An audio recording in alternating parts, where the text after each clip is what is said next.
ജീവിത വഴിയാത്രയിൽ നമുക്ക് ഒട്ടനവധി പ്രതിബന്ധങ്ങളെ തരണം ചെയ്യേണ്ടതായിട്ടുണ്ട്.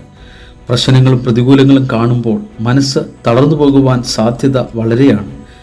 ശത്രുവിൻ്റെ ലക്ഷ്യം നമ്മുടെ മനസ്സിനെ തകർക്കുക എന്നതാണ്. അതിനായി നിർവീര്യമാക്കുന്ന ഒട്ടനവധി ചിന്തകൾ നമ്മിൽ കൊണ്ടിടുവാൻ പല തന്ത്രങ്ങൾ അവൻ ആവിഷ്കരിക്കുന്നു. പലപ്പോഴും നമ്മൾ അറിയാതെ അത്തരത്തിലുള്ള സാഹചര്യങ്ങൾ കൂടെ കടന്നു പോകുന്നു. ബൈബിളിൽ ആവർത്തന പുസ്തകം 9 ഇസ്രായേലിനോട് ദൈവം പറയുന്നത്, ഇസ്രായേലെ കേൾക്ക, നീ ഇന്ന് യോർദാൻ കടന്ന് നിന്നേക്കാൾ വലിപ്പവും ബലവുമുള്ള ജാതികളെയും ആകാശത്തോളം ഉയർന്ന മതിലുള്ള വലിയ പട്ടണങ്ങളെയും വലിപ്പവും പൊക്കവുമുള്ള അനാക്യരെന്ന ജാതിയെയും അടക്കുവാൻ പോകുന്നു.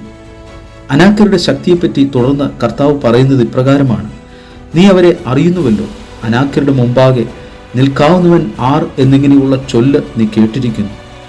ഇസ്രായേൽ ജനത്തിനെതിരെ നിൽക്കുന്ന, അവർക്കെതിരെ തന്ത്രങ്ങൾ ആവിഷ്കരിക്കുന്ന ജാതിയുടെ ബലം കർത്താവ് വിവരിക്കുന്നു. എന്നാൽ നാം നിരാശരാകേണ്ട ഒരാവശ്യവുമില്ല.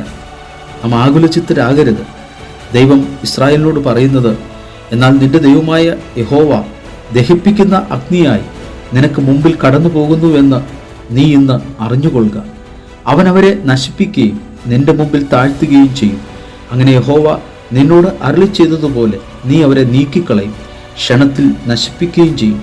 ഓർക്കുക, ദഹിപ്പിക്കുന്ന അഗ്നിയായി നമുക്ക് മുമ്പിൽ നമ്മുടെ കർത്താവുണ്ട്. പ്രാർത്ഥിക്കാം. കർത്താവെ, പലപ്പോഴും ശത്രു പല തന്ത്രങ്ങൾ ഞങ്ങൾക്കെതിരെ കൊണ്ടുവരുന്നു. എന്നാൽ ദഹിപ്പിക്കുന്ന അഗ്നിയായി അങ്ങ് ഞങ്ങളുടെ മുമ്പിൽ ഉണ്ടല്ലോ. അങ്ങ് ഞങ്ങളുടെ കൂടെ ഉള്ളതുകൊണ്ട് ദുഷ്ടശക്തികളിൽ നിന്നും അങ്ങ് ഞങ്ങൾക്ക് ജയം നൽകും. ഞങ്ങൾ തോൽക്കത്തില്ല, ഞങ്ങൾ ജയാളികളാണ്. അങ്ങ് ഞങ്ങളോടൊപ്പമുണ്ട്. യേശുക്രിസ്തുവിൻ നാമത്തിൽ തന്നെ, ആമേൻ.